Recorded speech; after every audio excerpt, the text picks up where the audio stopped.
Hey friends, it's Jen, and you're watching Living the Catholic Life, where we talk about all things Catholic and how they pertain to our everyday lives.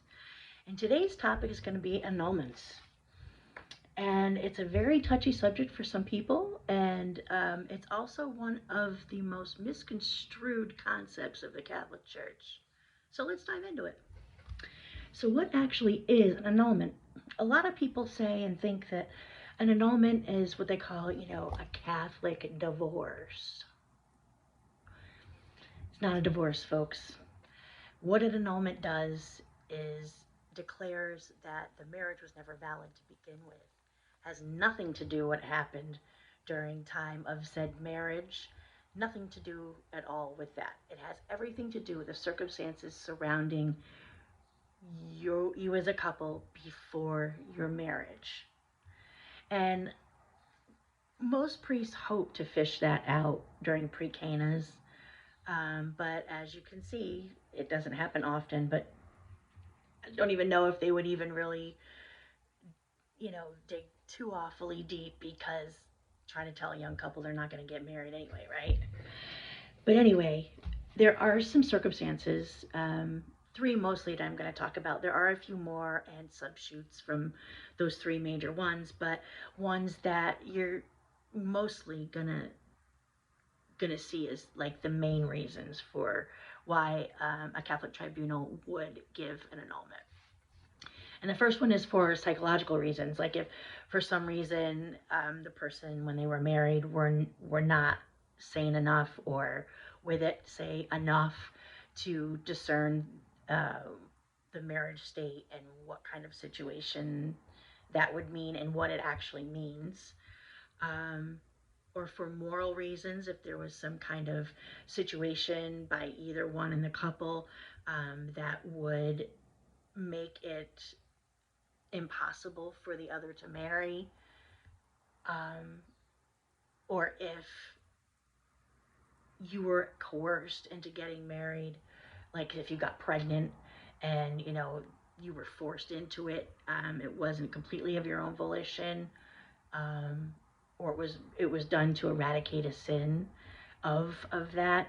Um, and the third one is fraud, like if somebody married you for your money or some other reason other than what normally people get married for, or you were misled, or there was some trait in the person that you were not aware of before you got married and it showed up afterwards, that kind of thing. That would be the reason why they would honor an annulment or dispense an annulment.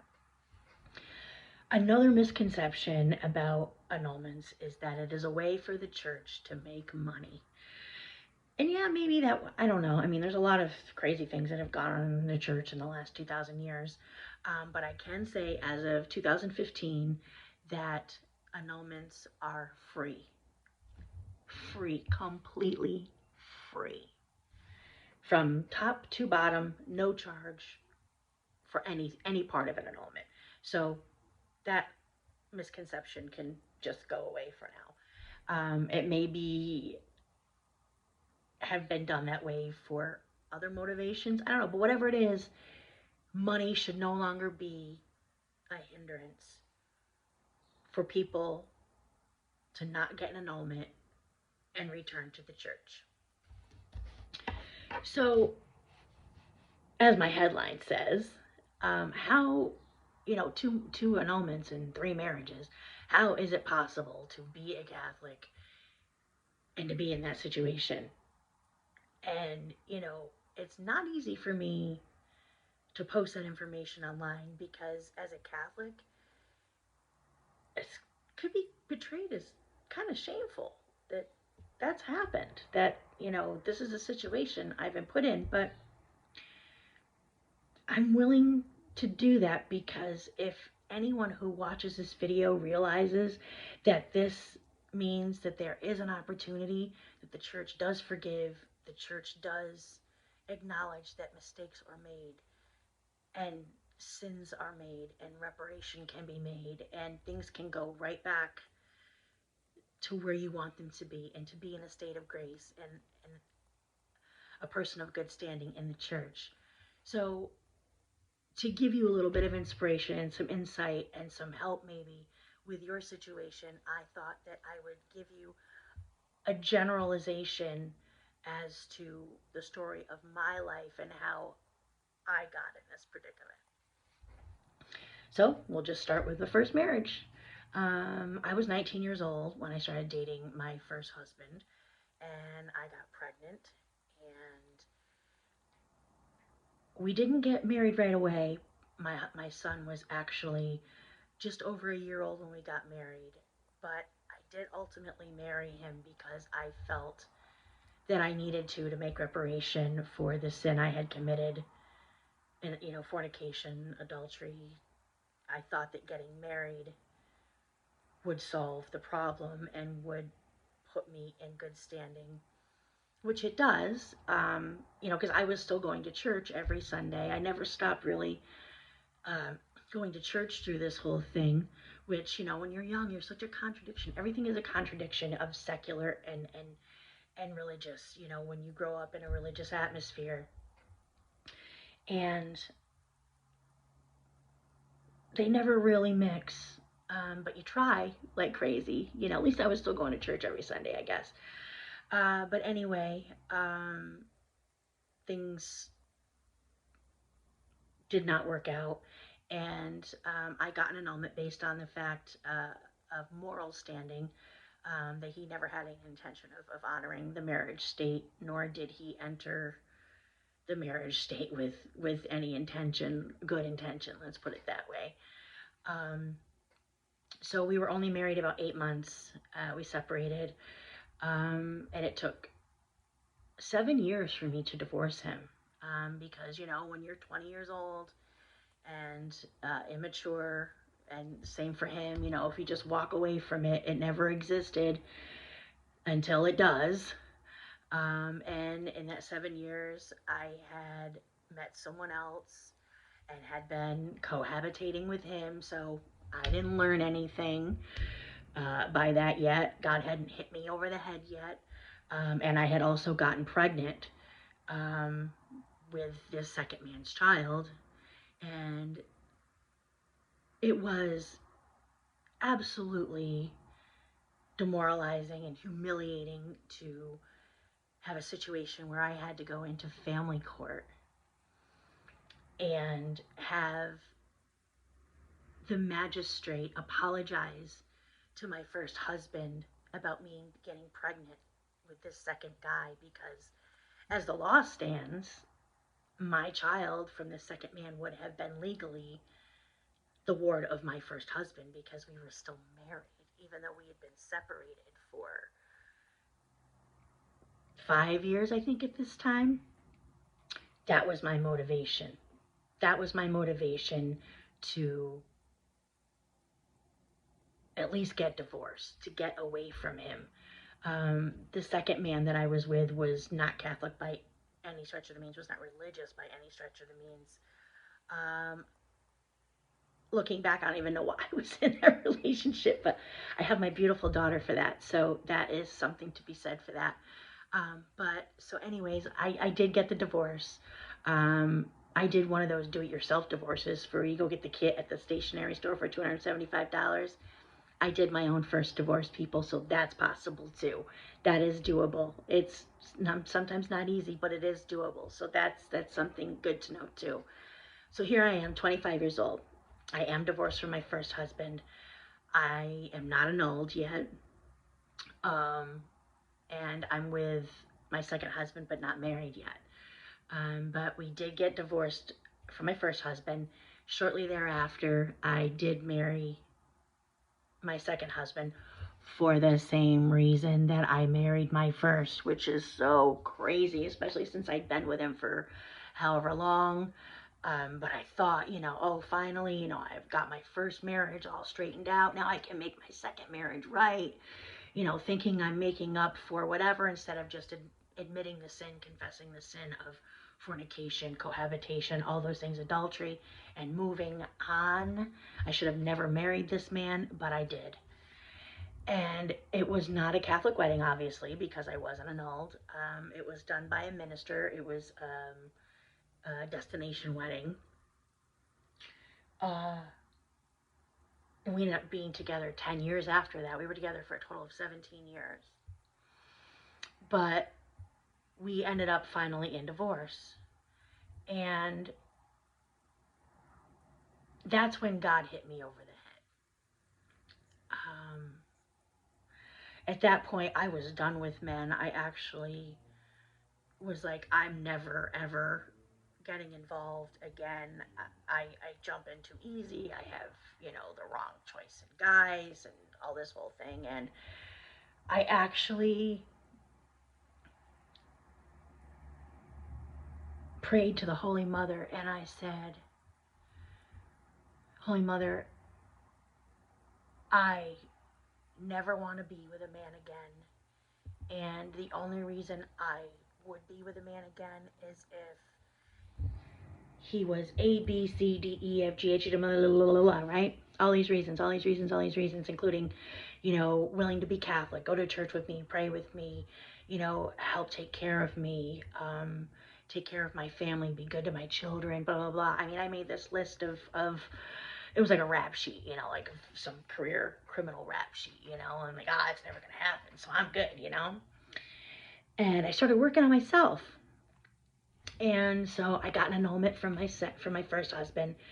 And just so you know, if you're married in the Catholic Church and you go for an annulment, the church is not light on that. You think the FBI is thorough? I'm telling you right now, FBI's got nothing on the Catholic Church. You have to fill out a packet of papers this thick. And you have to not only do it, but you have 6 other people that have to do it too. And you have to talk about the most embarrassing, personal, intimate things that you would not feel comfortable talking about with any man or much of anyone outside the person that you were, have these intimate details with. It's very humiliating and it's very eye-opening. But I do have to say, besides it being really hard, I found that it was also therapeutic. It made me actually go back through my life, the decisions that I'd made, the wrong turns I'd made, when I had made them, and why, and how not to do that again. So it was kind of a bittersweet kind of thing.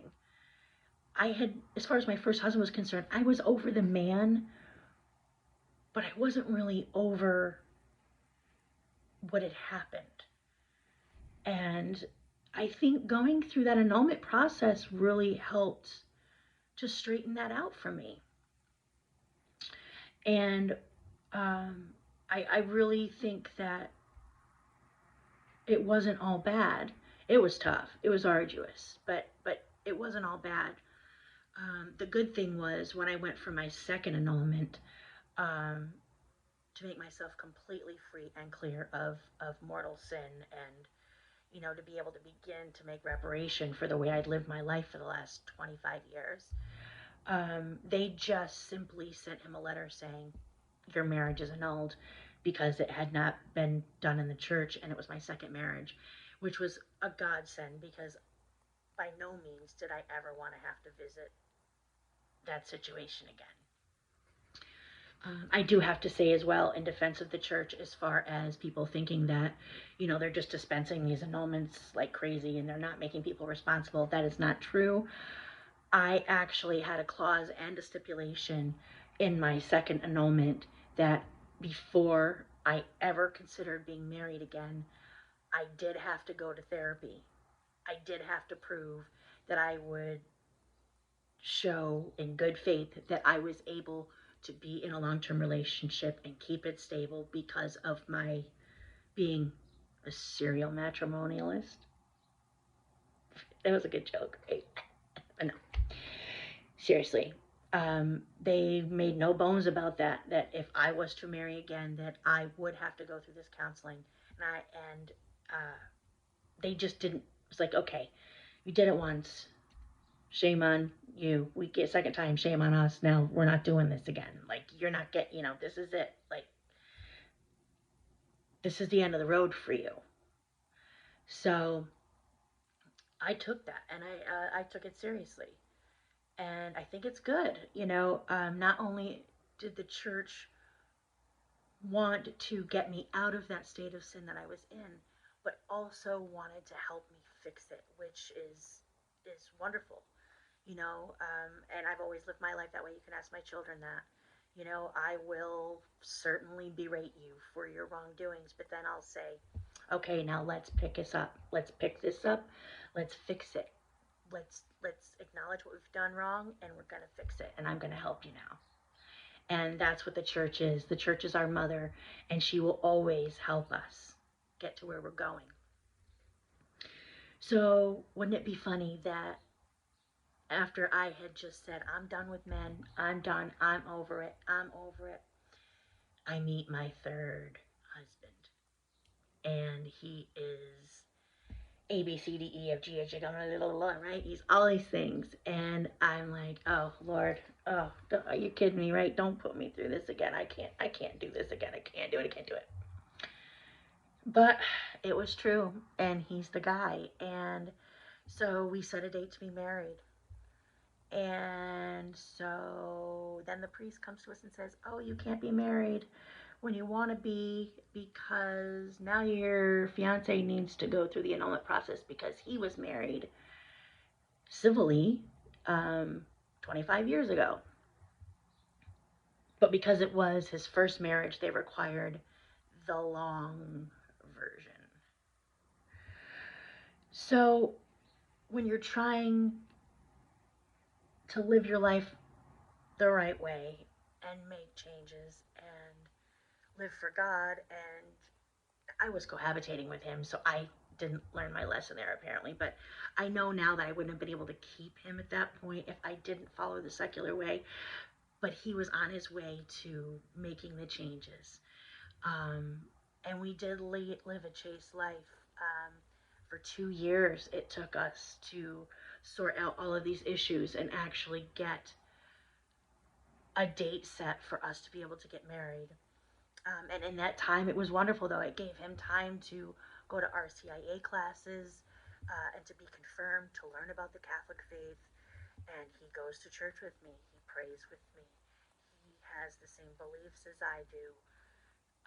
We're on the same page.